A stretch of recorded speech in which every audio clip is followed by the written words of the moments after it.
No sé ni por dónde empezar.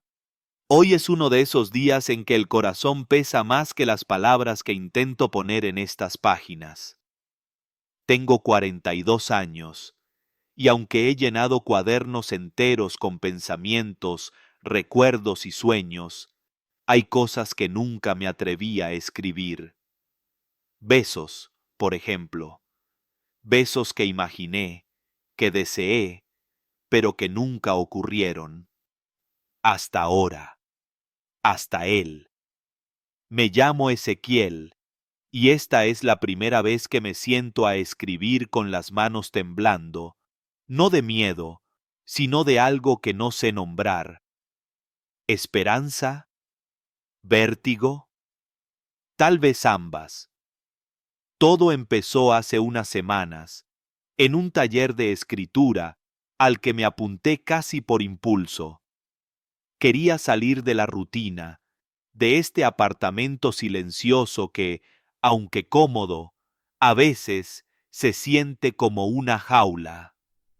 Soy profesor de literatura en una secundaria, y aunque amo lo que hago, hay días en que siento que mi vida se ha convertido en una serie de clases, exámenes y noches solitarias frente al televisor. El taller era una especie de experimento. La profesora, una mujer de unos 60 años, con una energía que envidio, nos pidió escribir un ensayo sobre algo real, algo que hubiéramos vivido. Nada de cuentos de hadas, dijo. Quiero emociones crudas, momentos que los hayan marcado. Escriban sobre un beso, pero que sea realista, que duela, que pese. Todos rieron, yo incluido, pero por dentro sentí un nudo. ¿Un beso? ¿Qué iba a escribir yo, que he pasado años esquivando mis propios deseos, escondiéndolos incluso de mí mismo? No es que no haya tenido amores, los he tenido, o algo parecido, pero siempre a medias, siempre con miedo. Crecí en un pueblo pequeño, donde ser quien soy no era una opción. Mis padres, buenos, pero atrapados en sus propias ideas, nunca lo hubieran entendido. Así que aprendí a callar, a sonreír, a ser el hijo perfecto, el amigo confiable, el profesor que siempre tiene una palabra amable. Pero en el fondo, siempre he sentido que me faltaba algo. O alguien. En el taller conocí a Rafael. No sé cómo describirlo sin sonar cursi, pero hay algo en él que me desarma. Tiene 45 años, una barba corta salpicada de canas y unos ojos que parecen ver más allá de lo que dices. Es arquitecto, pero no de esos que diseñan edificios fríos y modernos. Él restaura casas antiguas, les devuelve la vida.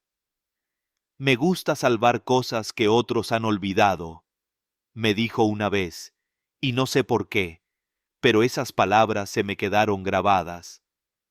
La primera vez que hablamos fue después de la segunda clase. Yo había presentado un borrador de mi ensayo, algo vago sobre un beso de juventud que en realidad nunca ocurrió. La profesora, con esa mirada que atraviesa, me dijo: Ezequiel, esto está bien escrito, pero no es tuyo. No estás diciendo la verdad. Me quedé helado. Todos me miraban, y yo solo quería salir corriendo. Pero entonces Rafael levantó la mano y dijo, con esa voz tranquila que tiene: a veces, la verdad tarda en salir. Hay que darle tiempo. No sé si lo dijo por mí o por él, pero sentí que alguien, por primera vez en mucho tiempo, me veía. Después de la clase, nos quedamos charlando en la cafetería del centro cultural. Fue algo natural, como si nos conociéramos de antes. Hablamos de libros, de películas, de cómo los dos odiamos el reggaetón, pero bailamos igual en las fiestas. Reímos, y por un momento olvidé ese peso que siempre cargo.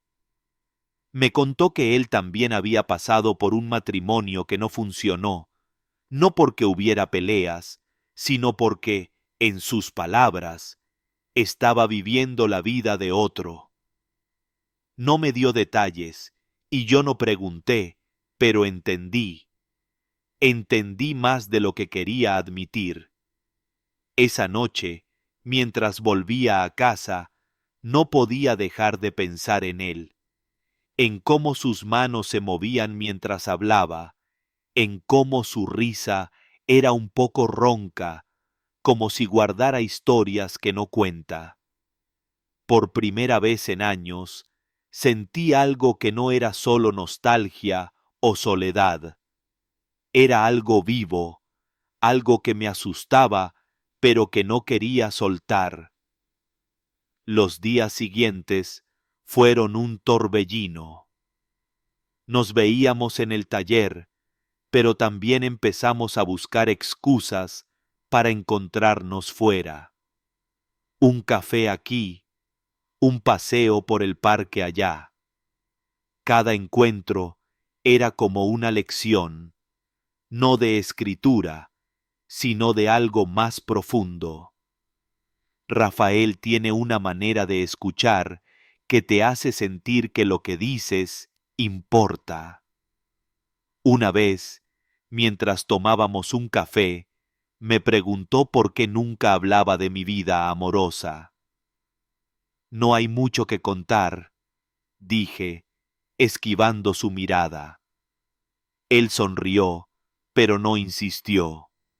Solo dijo, cuando quieras hablar, aquí estoy. Y aunque no lo dije, quise gritarle que sí quería, que quería contarle todo, pero que no sabía cómo. El punto de quiebre llegó en la cuarta semana del taller. La profesora, implacable, nos pidió reescribir el ensayo del beso. Esta vez, sean valientes, dijo. Yo me pasé días dándole vueltas, escribiendo y borrando. No podía seguir mintiendo, pero tampoco sabía cómo escribir la verdad sin romperme. Al final, escribí algo corto, casi como un poema.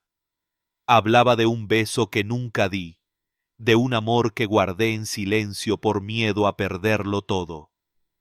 No mencioné nombres ni detalles, pero cuando lo leí en clase, mi voz temblaba. Sentí los ojos de Rafael fijos en mí, y cuando terminé, hubo un silencio que parecía eterno. Después de la clase, él me esperó afuera. Eso fue valiente, me dijo, y su voz tenía un peso que no había escuchado antes. Caminamos en silencio hasta un parque cercano y nos sentamos en una banca. El aire estaba fresco y las luces de la ciudad hacían que todo pareciera un poco irreal. Entonces, sin previo aviso, me tomó la mano. Fue algo tan simple, pero sentí que el mundo se detenía. Ezequiel, dijo, no tienes que escribirlo todo. A veces, vivirlo es suficiente. No sé cómo pasó, pero de repente sus labios estaban cerca, demasiado cerca. Y entonces nos besamos. No fue como en las películas, con música de fondo y una coreografía perfecta. Fue torpe, nervioso, real. Sus labios eran cálidos, y por un segundo sentí que todo lo que había guardado durante años se deshacía. Pero también sentí miedo, miedo de lo que significaba, de lo que vendría después. Cuando nos separamos, no dijimos nada, solo nos miramos, y en sus ojos vi algo que me dio paz. No estaba solo en esto. ¿Estás bien?, me preguntó, y yo solo pude asentir. No estaba bien, pero tampoco estaba mal. Estaba vivo, y eso era más de lo que había sentido en mucho tiempo. Esa noche, cuando llegué a casa, no pude escribir. Por primera vez, las palabras no eran suficientes, pero mientras miraba el cuaderno abierto sobre mi escritorio, supe que algo había cambiado. Ese beso, ese momento, no era solo un recuerdo, era el comienzo de algo que no podía ignorar. Querido diario, no sé qué va a pasar. No sé si estoy listo para esto, para él, para mí, pero por primera vez quiero intentarlo. Quiero ser valiente, no solo en las palabras, sino en la vida. Han pasado 3 semanas desde ese beso en el parque, y aún no sé cómo ordenar todo lo que siento. Escribir siempre ha sido mi refugio, pero ahora las palabras se me escapan, como si no fueran suficientes para capturar lo que está pasando entre Rafael y yo. Cada día con él es como abrir una puerta que no sabía que existía, y aunque me da miedo lo que hay al otro lado, no puedo evitar querer cruzarla. Después de esa noche, pensé que las cosas serían raras, que el peso de lo que hicimos nos aplastaría. Pero no fue así. Rafael tiene esa habilidad de hacer que todo parezca natural, como si besarnos bajo las luces de la ciudad fuera lo más normal del mundo. Al día siguiente, me mandó un mensaje. ¿Café hoy? No muerdo, lo prometo. Y aunque mi corazón dio un vuelco, respondí que sí. Porque, ¿sabes qué? Quiero esto. Quiero aprender a vivir sin esconderme. Nos encontramos en una cafetería pequeña cerca de mi casa, un lugar con mesas de madera gastada y un olor a pan recién horneado. Él llegó con una sonrisa que me desarmó, como siempre. ¿Cómo está el profesor más valiente que conozco?, me dijo, y yo me reí, nervioso, porque no me siento valiente. Me siento como un adolescente que no sabe qué hacer con sus manos. Hablamos de todo y de nada, del taller, de su último proyecto restaurando una casa vieja en las afueras, de cómo odia el café descafeinado, pero lo pide por error a veces. Pero entre las risas había momentos en que nos mirábamos y el silencio decía más que cualquier palabra. Una tarde, mientras caminábamos por el malecón, me contó más sobre su vida. Su matrimonio con Ana, que duró 10 años, no fue un error, pero tampoco fue lo que él necesitaba. Me casé porque pensé que era lo que debía hacer, me dijo, mirando al mar. Quería ser el hombre que todos esperaban, esposo, padre, exitoso, pero no era yo. Me habló de cómo, después del divorcio, se prometió no volver a vivir una mentira. No fue fácil, admitió. A veces sigo sintiendo que decepcioné a mucha gente. Escucharlo fue como mirarme en un espejo. Yo nunca me casé, pero he pasado la vida tratando de ser el hijo perfecto, el amigo que nunca incomoda, el profesor que siempre tiene las respuestas. Le conté un poco de mi infancia en el pueblo, de cómo aprendí a callar lo que sentía porque sabía que no sería aceptado. No entré en detalles, no porque no confiara en él, sino porque aún me cuesta hablar de esas cosas sin que duelan. Él no me presionó, solo tomó mi mano y dijo, No tienes que contármelo todo hoy, pero cuando quieras, aquí estaré. Ese gesto, su mano en la mía, se ha convertido en mi ancla. No es que todo sea perfecto. Hay días en que el miedo vuelve, ese nudo en el estómago que me susurra que esto no puede durar, que alguien como yo no merece algo tan bueno. Una vez, en el taller, alguien hizo un comentario sobre parejas normales, y aunque no iba dirigido a nosotros, sentí que el aire se volvía pesado. Rafael lo notó, porque siempre lo nota, y después de la clase me llevó a un bar pequeño donde tocaban jazz.